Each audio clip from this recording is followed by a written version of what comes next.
Holy Spirit Reality Ministries is on the air, here with you every Sunday with new, fresh content. This week's video is entitled, Aspects of the Kingdom of God, What You Need to Reign. So sit back, listen, relax, and enjoy.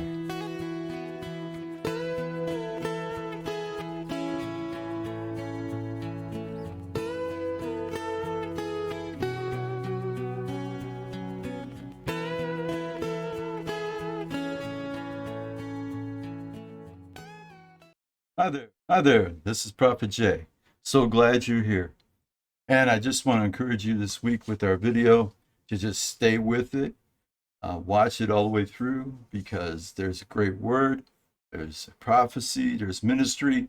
But I just want to say that I do all of that so that I can help you live a Holy Spirit reality. So also what I'd like to say is, if you could, while you're here, make sure you like and share. It really helps me when you do that. And also leave comments. Helps me make improvements so that I can make more videos that encourage, comfort, and just lift you up and take you to that next level. And while you're here, also, if you could, please subscribe. I really helps me when you do that. So I'm really appreciative of all the views we've had, all the subscribers. I appreciate my returning subscribers, and I appreciate the new ones that will come. Thank you so much. And so, again, check out the description for the people that support me and that I support.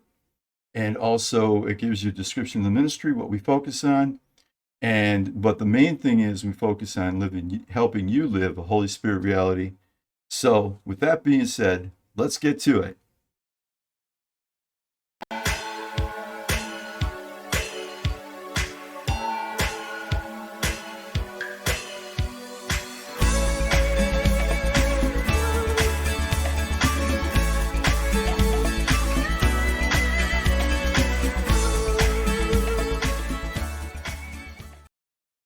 Hi there, this is Prophet Jay. So let's get into this. Really excited. So we're going to talk about the aspects of the kingdom of God and what you need to reign. This might be a long series, but today we're going to talk about some very specific points, and we're going to try to keep it brief but poignant and just be able to raise you up and start helping you live the kingdom life. So here we go.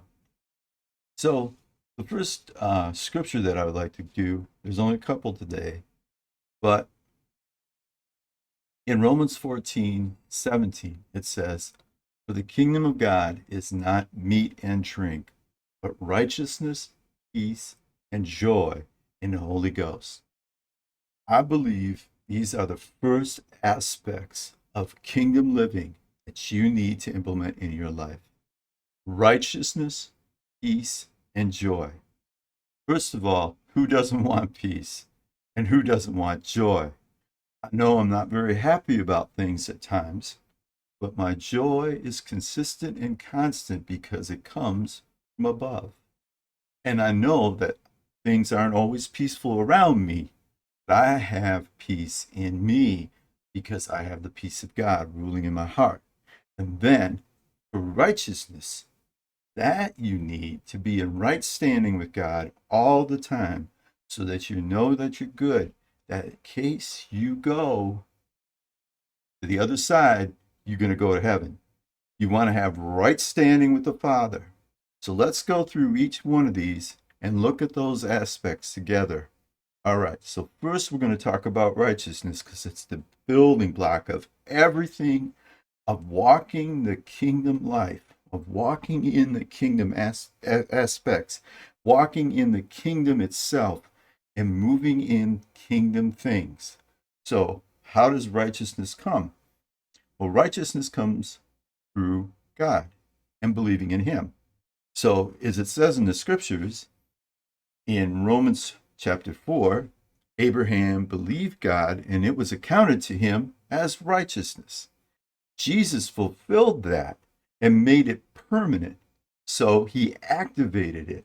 And the way that he activated it is, if you read 2 Corinthians 5:21, it says, therefore, if any man be in Christ, he is a new creature. Old things have passed away, and behold, all things have become new. And all things are of God. And God hath reconciled us to himself by Jesus Christ, and have given us the ministry of reconciliation, to wit, that God was in Christ, reconciling the world unto himself, not imputing their trespasses unto them, and hath committed unto us the word of reconciliation. Now then, we are ambassadors for Christ, as though God did beseech you by us. We pray you in Christ's stead be reconciled to God. Now, here's the main point. For he hath made him to be sin for us. That means Jesus, because he knew no sin, that we might be made the righteousness of God in him. So it says it all. When you accept Jesus, when you receive him as Lord and Savior, when you humble yourself, deny yourself, take up your cross, walk on the narrow path and follow him, and are committed to following Jesus, and you repent and you receive his blood covering, you are now righteous before the Father. When Jesus looks at you, he sees Jesus. He doesn't see you. He doesn't see your sin. He sees your identity wrapped in Jesus Christ. And God's number one determination for you in your life is for you to be conformed to the image of his Son, whether you're a son or daughter. And that is your starting block.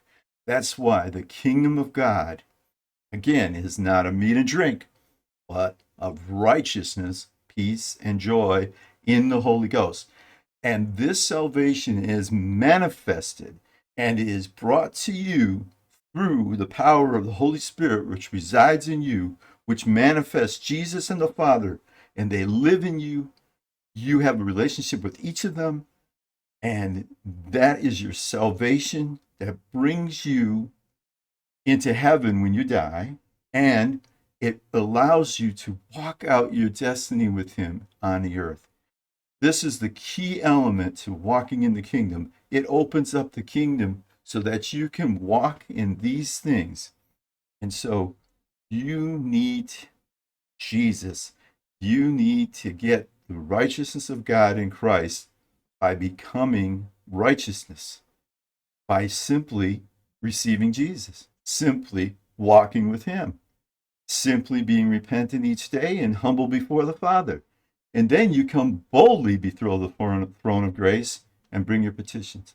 Now, this may be easier said than done sometimes. People say, oh, it's very simple. But a lot of times people have a hard time making a commitment. But if you want these next aspects of the kingdom, and that is righteousness first, but now peace and joy. So let's talk about peace. So let's think about it this way. You got hundreds of people, thousands of people, millions of people, whatever you want to say, that are going to the mountain, going on their spiritual expeditions, trying to find peace, trying to find inner peace. Look, Jesus paid that already. The chastisement of our peace was upon him when he died on the cross. He purchased peace for you. All you have to do is follow him. And you're probably saying, no, I don't want to follow him. I don't want someone to control my life. Look, the reason God wants to take control is because he is all-knowing, all-loving, all-righteous. He's perfect, and he has a perfect destiny for you. And he's bringing you this peace that he paid for with his blood. So let's look at a couple scriptures to help us understand that. First scripture, John 14:27, Jesus himself said, peace I leave with you, my peace I give unto you. Not as the world gives peace, because, again, you don't have to go to the guru or the mountain to get peace. I give unto you I give this peace unto you. Let not your heart be troubled, neither be afraid. You eliminate anxiety, you eliminate depression, you eliminate fear, you eliminate trouble because you're always peaceful inside. This peace is permanent and complete. And to activate that peace is Philippians 4, 6, and 7. It says, be anxious for nothing, but in everything by prayer and supplication with thanksgiving, let your requests be made known unto God. And then what will happen? It says, and the peace of God, which passes all understanding, shall guard your hearts and minds through Christ. So the peace of God, you want that peace. Again, righteousness, peace, and joy. Man, if you got righteousness, you get the peace. If you activate the peace through prayer and supplication and thanksgiving, now you're rocking because you're right before the Father. You don't have to worry about, eternal damnation. You don't worry about hell. And you're on a path of a perfect destiny. On top of that, you have peace as you walk this path. Even when things around you aren't peaceful, you have peace inside. And that'll keep you focused. It'll keep you trusting. It'll keep you working. It'll keep you doing what you're supposed to be doing for the kingdom. And that aspect of the kingdom is amazing. Okay, so number 3, joy. All right. Then he said unto them, now, let's always remember, we always try to provide continuity between the Old Testament and the New Testament. In the Old Testament, here's what Ezra the high priest said to Nehemiah. He said in Nehemiah 8:10, you can look it up, Nehemiah 8:10, he said, then he said unto them, go your way, eat the fat, drink the sweet, send portions unto them who have nothing. In other words, you'll have an abundance more for all. And then to this day unto the Lord is holy. Neither don't be sorry, because the joy of the Lord is your strength. Now, that was during making a day holy, feast unto the Lord. And the priest was saying, look, the joy of the Lord is your strength. He'll carry you through. If you read the story of Nehemiah, you know that he needed the joy of the Lord for what he did. And I encourage you to read it. But here's the thing. Jesus came, and again, he purchased righteousness for us. He purchased peace for us. Now he purchased joy for us. John 15:11. Jesus himself said, these things I have spoken unto you, that my joy may remain in you, inside here, and that your joy might be full. So when you have the joy of the Lord is inside. It says in Hebrews chapter 1 that you were anointed with the oil of joy. You have the oil of joy. So when you're down and you're sad, that the joy of the Lord can come upon you through manifestation of the oil of joy, through the Holy Spirit, and you can laugh in the face of adversity. You can laugh when you have a hard thing to do. I don't know how many times I have needed that joy, and I have had it because I confess that I am anointed with the oil of joy. And as soon as I said that, man, a smile came on my face, and the Lord's joy came over me. And you can walk in that too. That's the reality of the power of the Holy Ghost in your life, is that these things manifest to you. I have had people say to me in the middle of circumstances going on in my life, and they'll say, how do you stay so calm? I said, because I have the peace of God ruling in my heart. It keeps me there. And you can have that too. I have the joy of the Lord. How can you be happy in the face of this? It's not happiness. How can you even show any kind of smiling or anything in the face of such adversity? Because there's so many things that go on in this world. And I say, because the joy of the Lord is my strength, and the joy can not be taken from me because it's manifested through the Holy Ghost who lives in me. He sustains me and keeps me. And then as far as the righteous walk that I walk, it comes from Jesus. I'm not doing this on my own. Ephesians 2:8-9, every Christian should know that. For by grace you are saved through faith. It is not of yourselves, it is a gift of God, not of works, lest any man should boast. You are completely and totally righteous before him, and he gives you his peace and he gives you his joy. So guess what that leads to? And that's our next scripture. That leads to Romans 5:17.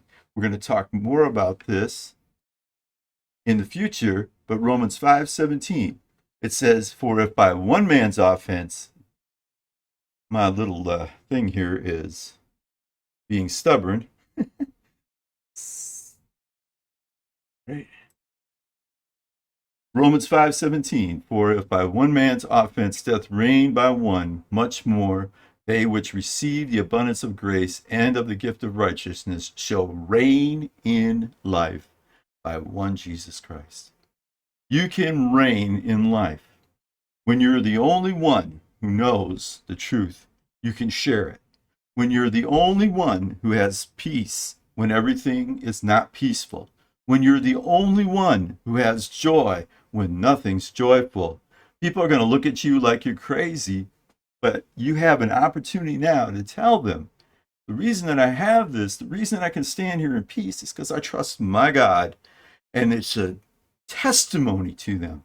We overcome by our testimony, and it's a testimony to them that you are not shaken because your God is not shaken.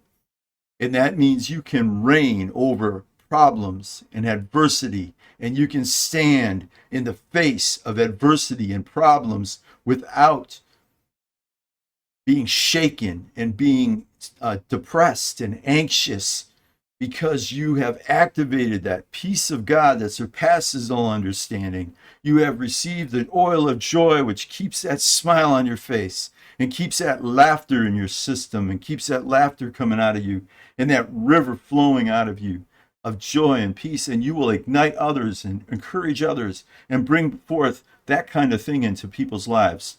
Oh, I'm telling you, the Father says, just move in that, my children. Move in that. Walk in it. Walk in the righteousness that is yours. Walk in the joy that is yours. Walk in the peace that is yours, says the Lord. And do the things I've called you to do. No one will stop you. The joy of the Lord is your strength. If the devil can't get that joy, he can't steal your goods. And you just keep on walking in that joy, says the Lord. Walk in the joy, walk in the peace, and walk in the righteousness that I paid for through my Son. And you will reign and you will overcome. Because remember, the Lord has said, in the world you will have trouble, but take heart, I've overcome the world. Thank you. Now, I want you to make sure that you come next week, because we're going to have another segment and we're going to do another teaching, and we're going to go about more aspects of the kingdom and more about how you can reign in life. Thank you.